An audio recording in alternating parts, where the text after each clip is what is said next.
Jangan lupa subscribe dan klik tombol loncengnya. Kalau cewek ditanya pendapatnya setuju apa enggak dilamar oleh seorang perempuan, maka jawaban ianya seorang perempuan itu adalah diam. Sedangkan laki-laki kalau diam berarti enggak. Kalau perempuan kalau diam berarti ya. Kalau dia, oh berarti itu ya, husnuzon aja. Jadi kalau nanya, Neng gimana mau sama saya? Dia belum sempat mikir, oh berarti mau ya. Eh, kan diam tadi teh. Jadi diam seorang perempuan kata Nabi adalah ridho. Diamnya adalah ridho. Karena kalau dia tidak ridho, dia mungkin akan merespon dengan bahasa-bahasa yang baik. Atau bahasanya bukan diam, pasrah. Saya ikut aja gimana emak sama abah gitu. Ini berarti ridho. Bukan berarti dia, kamu kok gitu sih sama aku kamu nggak sayang, nggak cinta dan segala macam gitu. Dia mah nggak akan ngomong kayak gitu. Dia diam atau dia bilang ya udah ikut aja, berarti dia ridho. Itu sifat perempuan yang sebenarnya. Pada dirinya itu ada malu. Dan malu, by the way teman-teman, pada diri perempuan adalah mahkota. Makin besar rasa malunya, makin tinggi nilainya. Makin besar rasa malunya, makin besar mahkota yang dia pakai. Jadilah dia seorang putri. Makin besar, jadilah dia seorang ratu. Mahkotanya perempuan yang solihah adalah istihya, punya sifat malu-malu, nggak pakai in. Malu-malu aja, malu-malu, kemana-mana malu, malu-malu. Itu mahkotanya perempuan. Walaupun bukan berarti ketika yang ada perempuan nggak malu dia berani gitu, nggak punya mahkota, bukan. Ini hanya salah satunya. Dan tetap itu kebaikan. Kalau dia nggak terlalu besar dominan dengan sifat malu, mungkin dia dominan dengan sifat yang lain. Tapi yang jelas sifat malu ini kebaikan. Kata Nabi, kalau tidak punya malu, maka seseorang akan lakukan apa yang dia suka. Berarti malu itu sebagian dari kehormatan. Malu itu sebagian dari harga diri. Sehingga kalau orang udah nggak punya sifat malu, maka dia kehilangan harga diri dan kehormatan, dia akan lakukan apapun yang dia suka. Jadi malu anugerah dari Allah untuk perempuan. Aisyah pemalu.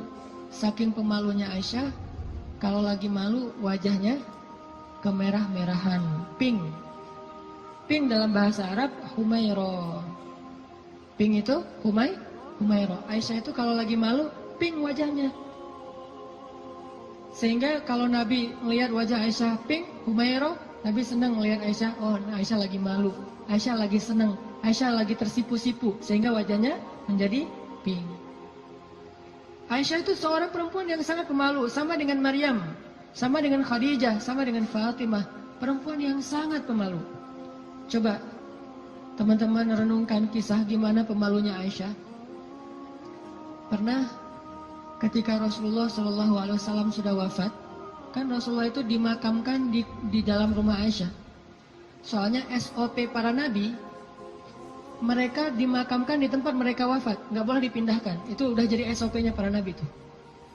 Jadi kalau meninggalnya di sini, ya udah di sini dimakamin, nggak boleh ke pemakaman khusus tempat lain atau pemakaman umum, nggak boleh. Jadi karena Rasulullah wafatnya di atas pangkuan Aisyah di kamarnya, maka kamar itu jadi tempat Rasulullah dimakamkan, makam di situ, dibuat kayak ruangan. Setiap hari Aisyah duduk di situ, dia buka hijabnya, dia duduk di makam Nabi sambil mungkin dia di situ ngobrol, mungkin dia berzikir, bukan sengaja zikir di dalam makam ya, tetapi dia kangen sama Nabi, duduk di sebelah Nabi, seolah-olah dia pengen mengenang waktu dulu sering zikir berdua sama Nabi sambil Nabi tidur di atas pangkuan Aisyah zikir. Bayangin. Kalau kita zikir jomblo itu duduk, beda ya zikir jomblo sama zikir orang udah nikah. Kalau jomblo zikirnya duduk, tiba-tiba ngeblak ke belakang gitu ya. Kalau udah nikah, zikirnya nggak perlu ngeblak ke belakang, zikirnya sambil berbaring di atas pangkuan kekasihnya. Atau kadang-kadang zikirnya sambil bersandar, jadi punggung dengan punggung, satu menghadap ke utara, satu menghadap ke selatan. Sama-sama memberikan punggungnya jadi kayak kursi gitu, bersandar kepada kekasihnya, zikir. Nanti pas sudah beberapa menit lihat, wah kamu 1000, saya baru 200, ngapain aja kamu kok 200, ngaweleng gitu ya, mikirin kamu, jadi zikirnya 200. Berarti yang zikirnya 1000, kamu mikirin apa? Saya ingat Allah. Lah kamu kenapa 200? Saya ingat kamu. Romantis dalam zikir.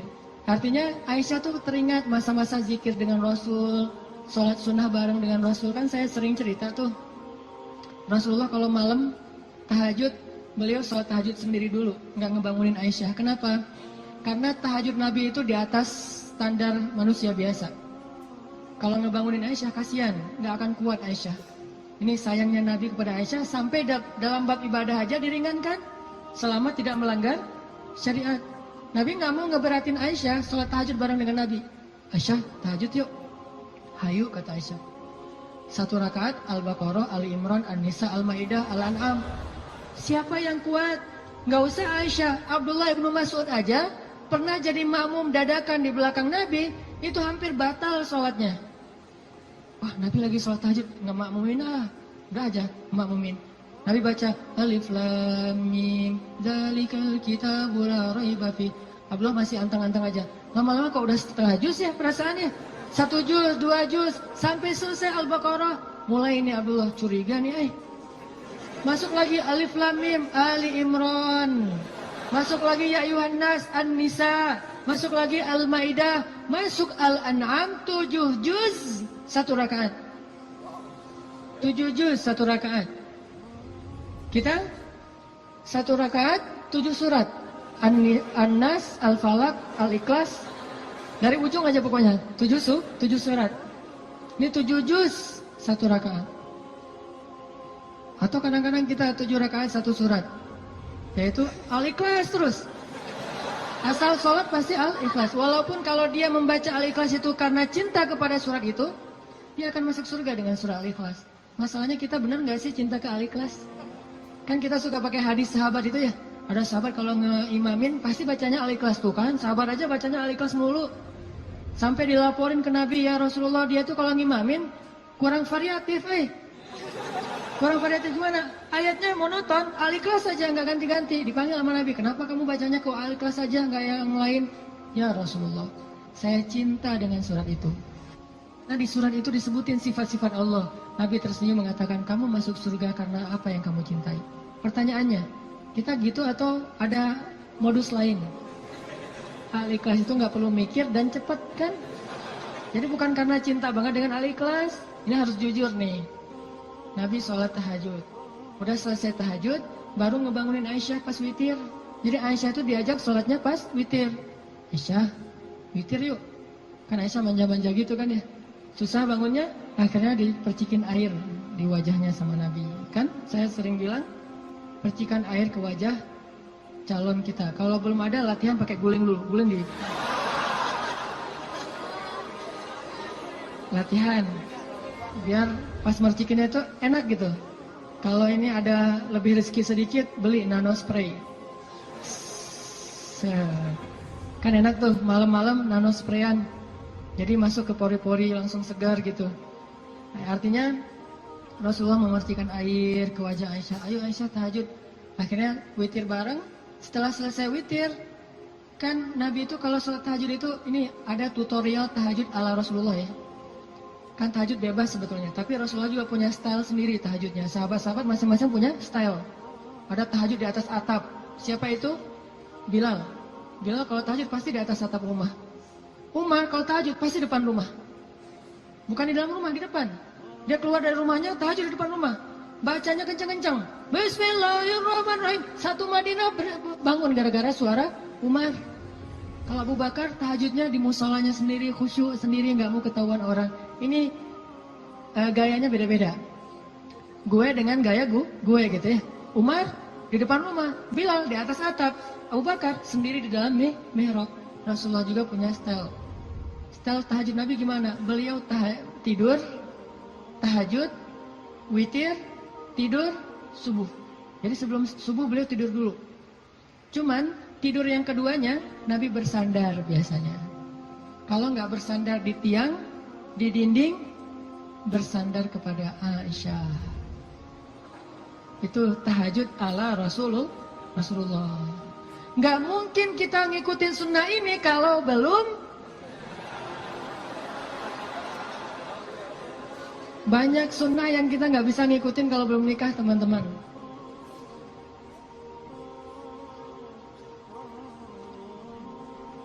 Ya, waktu jam 11.25.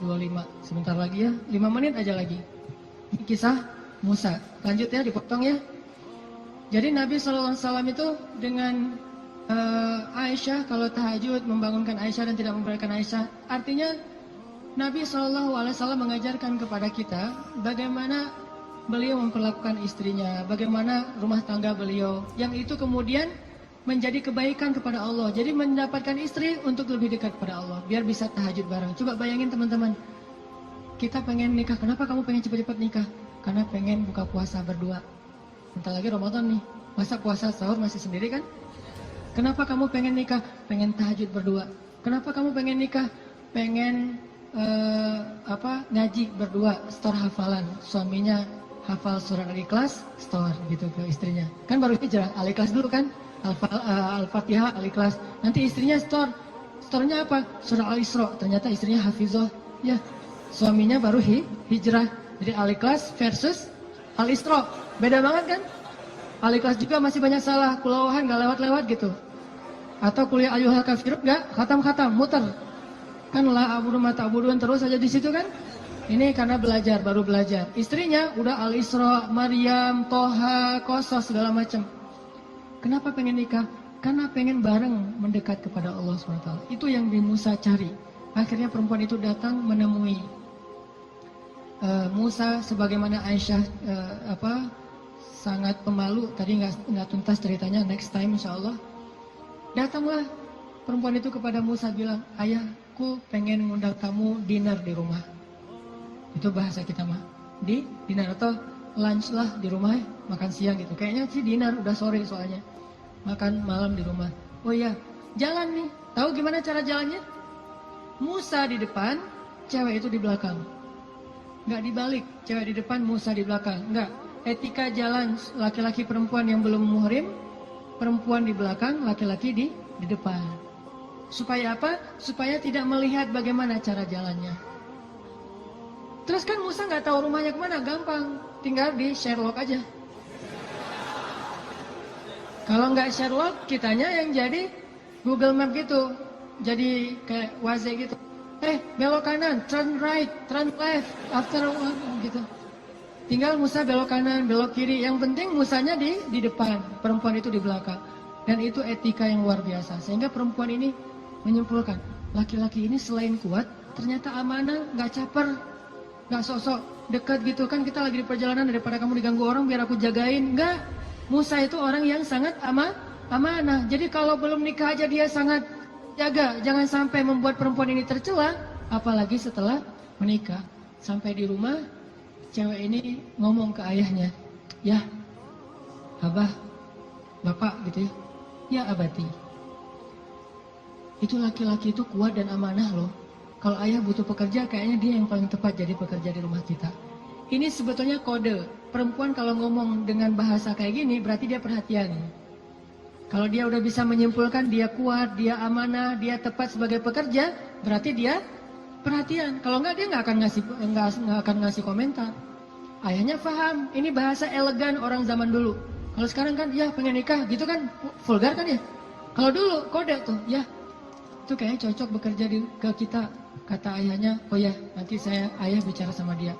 Ayahnya bukan menawarkan Musa bekerja, tapi menawarkan Musa nih nikah. Saya akan nikahkan kamu dengan salah satu dari putri saya. Terserah kamu yang mana yang kamu sukai. Maharnya bekerja kepada saya selama 8 tahun. Akhirnya Musa pun menikah dengan salah satu dari 2 perempuan itu. Dan perempuan inilah yang mendampingi Musa untuk berdakwah di Mesir melawan Fir'aun. Dan inilah kisah yang luar biasa. Nabi Musa mencari cinta itu untuk lebih dekat kepada pemilik cinta. Nabi Musa mencari cinta makhluk agar bisa mendapatkan cinta Allah Subhanahu wa taala. Bukan justru ketika ngedapetin cinta makhluk kehilangan cinta Allah. Ini namanya fokus. Teman-teman, pesan moral ketiga berarti adalah apa? Setelah sawa as-sabil, banyak berdoa. Yang ketiga adalah jadilah seseorang yang menyempurnakan hubungan kita dengan Allah dengan cara menikah. Itu maksud Nabi, setengah dari agama itu adalah setelah kita menikah. Kita sempurnakan. Gimana sempurna? Tadi itu, tilawah sendiri jadi tilawah berdua. Buka puasa sendiri jadi buka puasa berdua. Tahajud sendiri jadi tahajud berdua. Bahkan ada ibadah yang kita bisa dapetin setelah menikah yang nggak mungkin didapetin kalau orang belum menikah. Ibadahnya simple. Ngapain? Goler, tidur di atas sofa sambil ngelihat istri kita rempong lalu lalang, itu pahala. Jadi gini aja. Itu sholat sunnah loh. Kalau yang belum nikah hanya bisa mendapatkan pahala itu dengan cara berwudu, sholat sunnah 2 rakaat. Yang udah nikah nggak perlu berwudu, nggak perlu sholat sunnah pun tetap dapat pahala sholat sunnah. Dengan cara apa? Pandangan suami kepada istrinya yang penuh kasih sayang, bagi dia adalah pahala ibadah. Jadi cuma ngelihat doang ibadah, tersenyum ibadah, kecup di keningnya. Bayangin, Nabi itu habis berwudu mengecup Aisyah. Bisakah kita melakukan itu kalau belum menikah? Ngecup apa? Habis wudu, cium Aisyah ke masjid. Wudu, cium Aisyah. Ini salah satu dalil dari mazhab yang mengatakan sentuhan suami istri tidak membatalkan wudu. Walaupun nanti ada dalil yang mazhab yang lain, Allahu a'lam. Ini mazhab. Tapi Nabi beberapa kali habis berwudu, kecup Aisyah ke masjid. Wudu, kecup Aisyah. Jadi kalau udah Nabi wudu, Aisyah udah siap-siap tuh. Para istri, kalau suaminya lagi berwudu, maka siap-siaplah kalian, karena sebentar lagi dia akan ke masjid. Dan lupa mengecup gitu. Biasanya kalau habis wudu Nabi itu ngecup istrinya, dikecup di keningnya atau di pipinya ke masjid, kecup kening pipi ke masjid. Itu sunnah pahala yang tidak didapatkan kecuali dengan menikah. Setengah dari agama itu ada di dalam pernikahan, sisanya ada dalam status jomblo. Setengah-setengah lah ya. Jadi kalau mau utuh, pernah mengalami masa jomblo yang berat gitu, derita jomblo, kifarat dosa kan ya. Setelah itu nanti mendapatkan setengahnya lagi setelah saya terima nikahnya Fulanah binti Fulan dan seterusnya. Itu teman-teman, maaf nggak tuntas cerita musanya. Insya Allah nanti dilanjutkan di kesempatan yang lain, bisa lewat streaming mungkin atau dalam kesempatan-kesempatan yang lainnya. Barakallah. Assalamualaikum warahmatullahi wabarakatuh.